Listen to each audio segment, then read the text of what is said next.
Reschedule reschedule reschedule reschedule. বাপ রে বাপ রে বাপ, এত রিশিডিউল, মানে এত বলতে দুবার রিশিডিউল। আসলে ট্রেন ছিল প্রথমে 4:10-এ, রিশিডিউল হয়েছে। রিশিডিউল করে সেটা হয়েছিল 5:40। 5:40 এসে বোর্ড দেখলাম আবার রিশিডিউল, সেটা নাকি 8টায় ছাড়বে। অবশেষে এই যে ট্রেন ঢুকে গেছে। ট্রেন ঢুকে এবার আমি আমার প্রিয় জায়গা, আমার প্রিয় বার্থ যেটা, সেটা ওই সাইড আপার, আর সেই সাইড আপার পেয়ে গেছি, দেখে নিচ্ছি। তো যাই হোক, এখন তো আর শরীর দিচ্ছে না, এখন শুয়ে পড়বো। দেখা হবে কাল সকালে। চলো, গুড নাইট, টাটা, কাল সকালে দেখা হচ্ছে।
Good morning.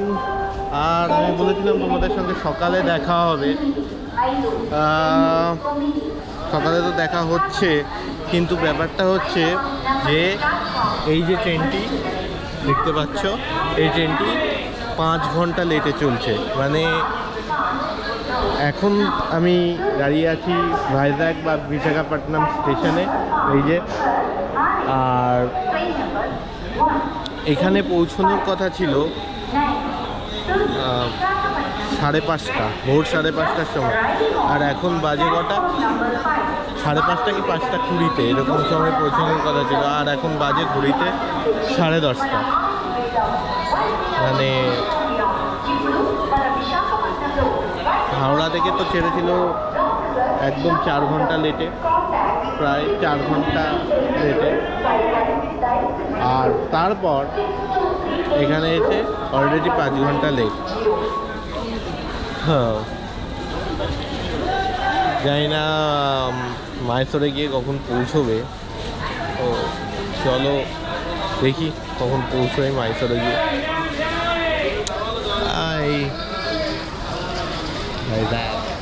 এই হচ্ছে আমাদের ট্রেন,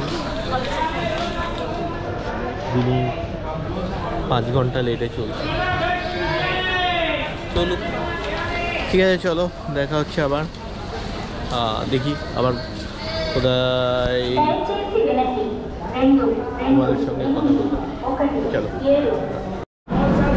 হ্যালো। এখন বাজে বিকেল 4:30, 11:50-এ ঢোকার কথা ছিল এখানে, আর এখন বাজে বিকেল 4:30, সকাল 11:50-এ ঢোকার কথা ছিল। এটা হচ্ছে বিজয়ওয়াড়া। হ্যাঁ, দেখিয়ে দিই।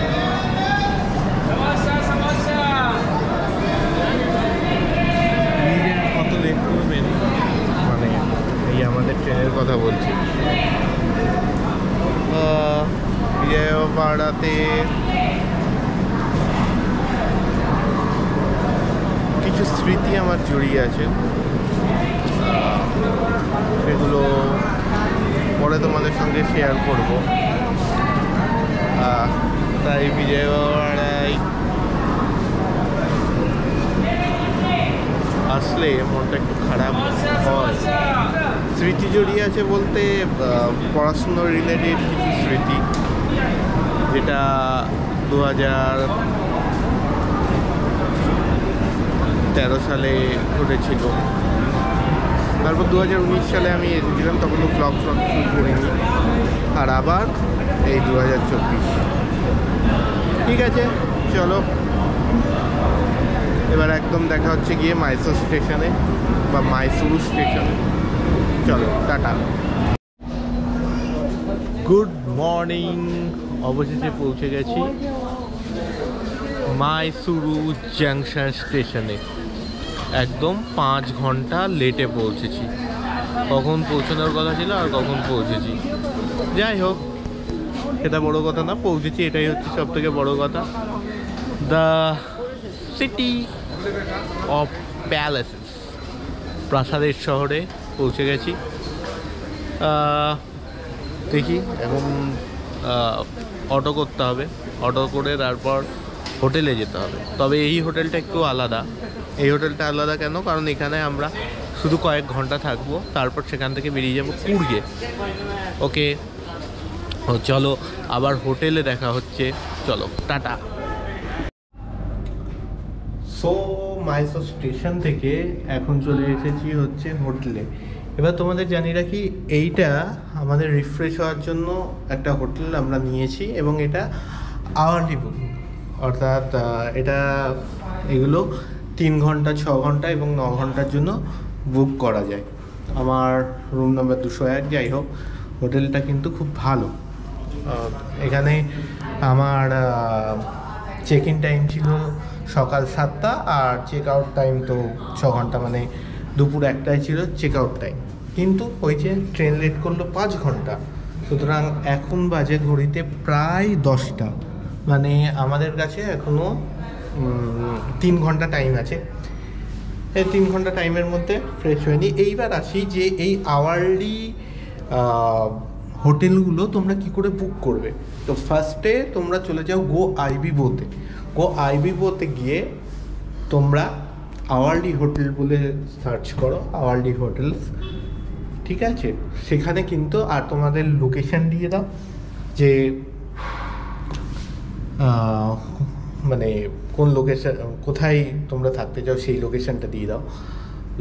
আর হচ্ছে ক ঘন্টার জন্য, 3 ঘন্টা, 6 ঘন্টা নাকি 9 ঘন্টা, এবং সেই অনুযায়ী তোমরা কিন্তু সেইভাবে হোটেল পেয়ে যাবে। এবং এটা কিন্তু ইন্ডিয়ার অনেক জায়গাতেই আছে।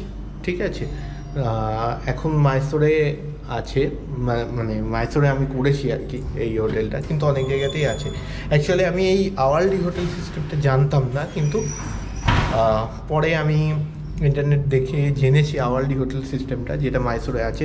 এবং তারপর আমি সার্চ করেছি অনেক জায়গায়, এই আওয়ারলি হোটেল সিস্টেমটা আছে, যেটা খুব ভালো ব্যাপার। কিন্তু বিশেষ করে যেসব জায়গায় রিটায়ারিং রুম নেই বা রিটায়ারিং রুম তোমরা বুক করতে পারছো না, এক্সিকিউটিভ লাউঞ্জ তো আমাদের মাত্র আইআরসিটিসি থেকে, মানে আইআরসিটিসির ওয়েবসাইট থেকে গেলে 4টে জায়গাতেই এক্সিকিউটিভ লাউঞ্জ তোমরা বুক করতে পারো।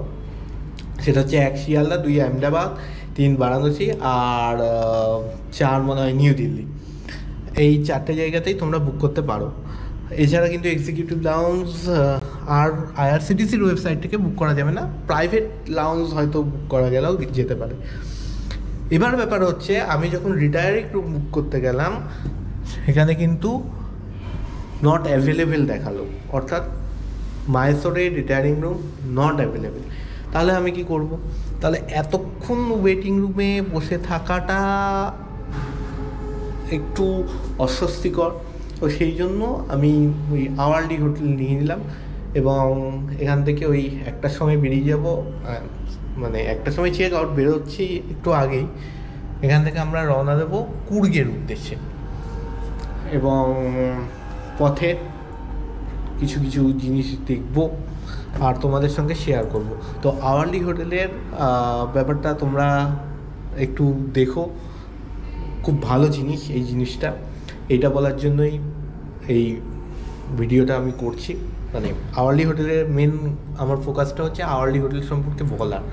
তো আই থিঙ্ক আমি যতটা পারলাম বলার চেষ্টা করলাম। এছাড়া আর যদি কারোর কোনো জিজ্ঞাসা থাকে ওই যে নিচে কমেন্ট বাটনে, মানে কমেন্ট সেকশান আর কি, কমেন্ট সেকশানে গিয়ে তোমরা তোমাদের কোয়েশ্চেনগুলো লিখে দিও এই আওয়ারলি হোটেল সম্পর্কে।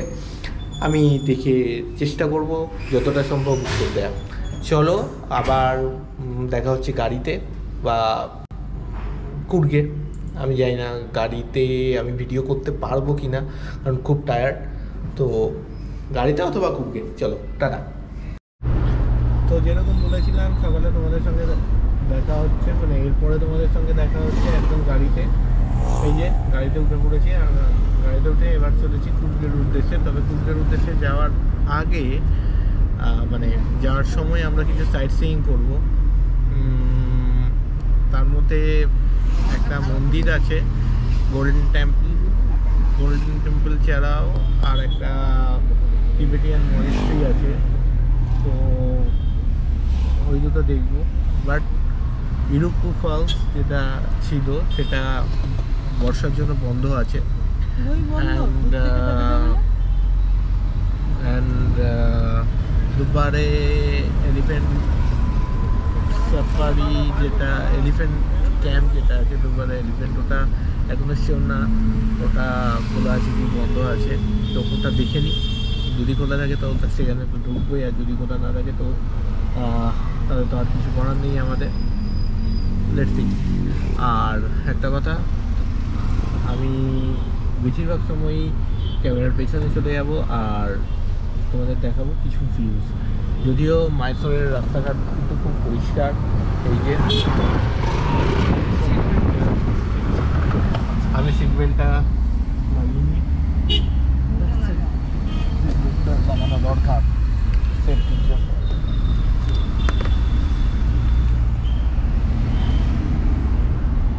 সেফটির জন্য সিট বেল্ট লাগানো অবশ্যই দরকার। আর এবার আমি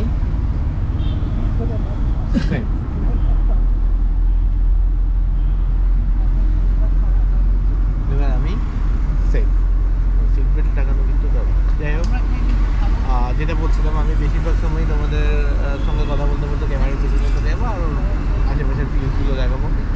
আর মায়ের রাস্তাঘাট খুব পরিষ্কার। সামনে একটা বোর্ড আছে, সেখানে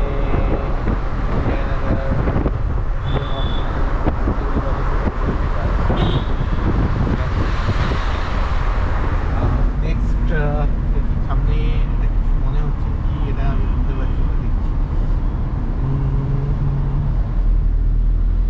এটা তো petrol pump HP Hasan, 112 kilometre এখান থেকে। কিছুক্ষণ আগে আমরা মাইসোর ইউনিভার্সিটি ক্রস করলাম, সেটা আমি দেখাতে পারলাম না। যাই হোক, মাইসোর ইউনিভার্সিটি যদি আসার সময় দেখি, যদি পারি দেখাতে চেষ্টা করবো মাইসোর ইউনিভার্সিটি। আপাতত এখন রাখছি, পরবর্তী ক্ষেত্রে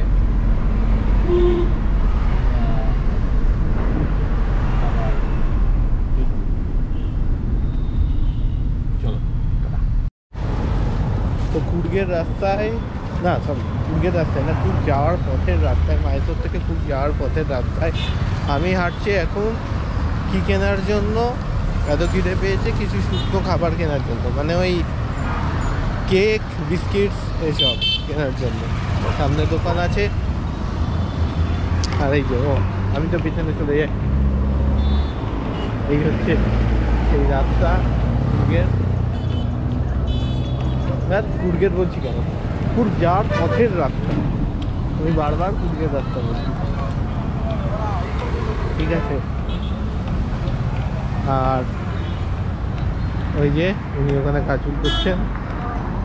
হ্যালো, ঠিক আছে চলো আমি কিনে নিই যাকে না, তারপর আবার দেখা হচ্ছে, মাঝে মধ্যেই দেখা হবে হয়তো। টাটা।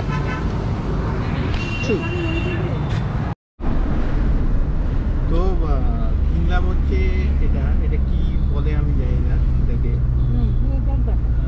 কেন দেখাতে হয়? যদি তোমরা জেনে থাকো তাহলে কমেন্টে জানিও এটাকে কি বলে। আর আরেকটা হচ্ছে অমৃতি কিনেছি, এটার দাম 15 টাকা পিস। আর অমৃতি যেটা কিনেছি সেটা 10 টাকা পিস। আর একটা স্প্রাইটের ছোট বোতল কিনেছি, আর বেশি কিছু কিনিনি। তো এটা বেশ ভালো, ভালো লাগবে। ভেতরে জ্যাম দেওয়া আছে। অমৃতিটা কিরকম খেতে যেটা আমি বলবো, মানে আমাদের বাংলার অমৃতির মতো নাকি তার থেকে ভালো, নাকি ওই রকমই, তার থেকে খারাপ। চলো খেয়ে নিই।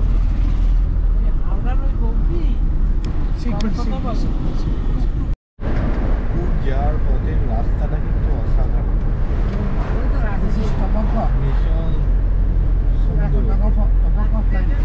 এখানে কিন্তু আমাদের ড্রাইভার দাদা বলছেন যে তামাক চাষ হয়। না না, টোব্যাকো না, তামাক। এখানে পাশে তামাক চাষ হয় এবং রাস্তাটা কিন্তু অসাধারণ, যেটা বলছিলাম। বললেই তো হবে না, দেখাতে হবে।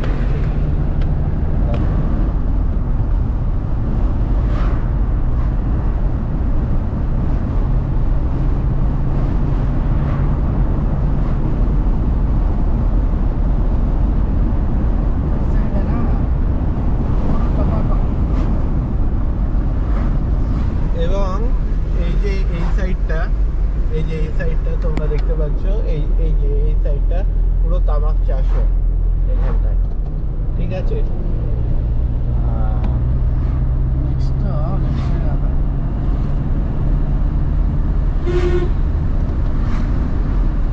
সুন্দর রাস্তা, মানে আমি বুঝতে পারছি যে কেন বলা হয় কুর্গকে দক্ষিণ ভারতের স্কটল্যান্ড, আর কেন এখানে বর্ষাকালকে বলা হয় কুর্গে আসার স্বর্গ সময়। মানে এই সময় নাকি খুব স্বর্গ হয়ে ওঠে, এতটাই সুন্দর। কিছুটা আন্দাজ পাচ্ছি রাস্তা দেখে, দারুণ লাগছে এবং মনোরম আবহাওয়া, খুব ভালো ওয়েদার, খুব গরম না, ঠান্ডা না, দারুণ লাগবে।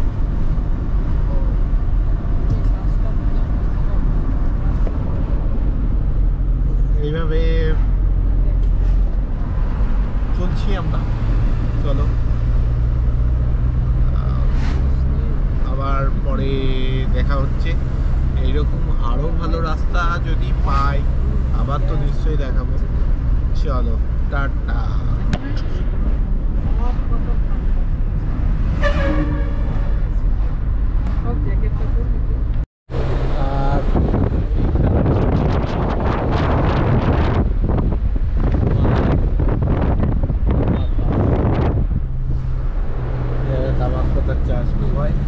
আর একটা জিনিস তবে আমি দেখলাম, এখানে ফল কিন্তু প্রচুর পাওয়া যায়, মানে এত ফল মানে। আর সব থেকে বড় কথা, এখানে যেটা শুনছি যে পুরো অর্গানিক ফল হোক, সবজি হোক, সব অর্গানিক, কোনো রাসায়নিক সার বা রাসায়নিক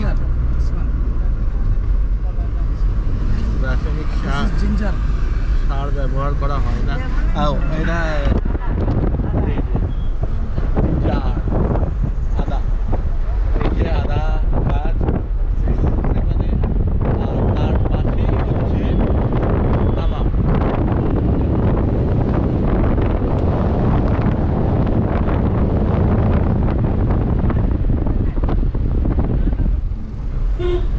যেটা বলছিলাম যে কোনো রাসায়নিক সার বা কোনো রাসায়নিক কীটনাশক কিন্তু ব্যবহার করা হয় না। মানে এখানে এত সবজি আর এত ফল, বলার না।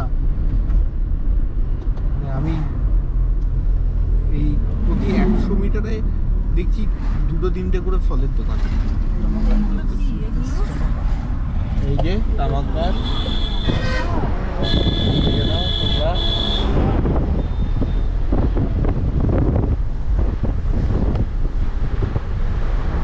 আমি যেখানে তামাক চাষ করা হয়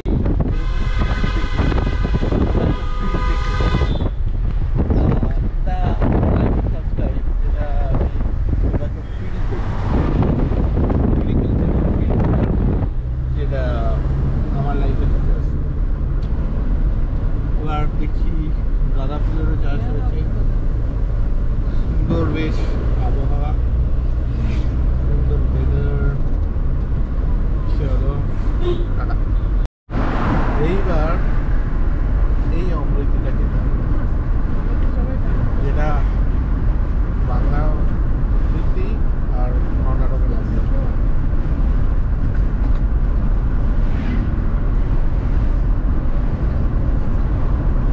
বেশ ভালো।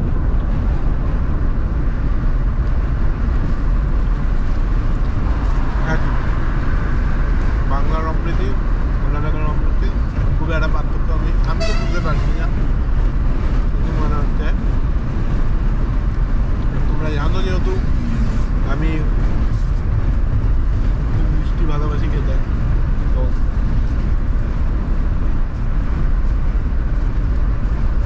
মিষ্টির আইটেম একটা দিতেই হতো। বেশ ভালো, খেয়ে নিই। চলো দেখা হচ্ছে। অমৃতি রিভিউ দিয়ে দাও, ট্রাভেল ব্লগার তো ফুড ব্লগার হয়ে যাচ্ছে। ঠিক আছে চলো।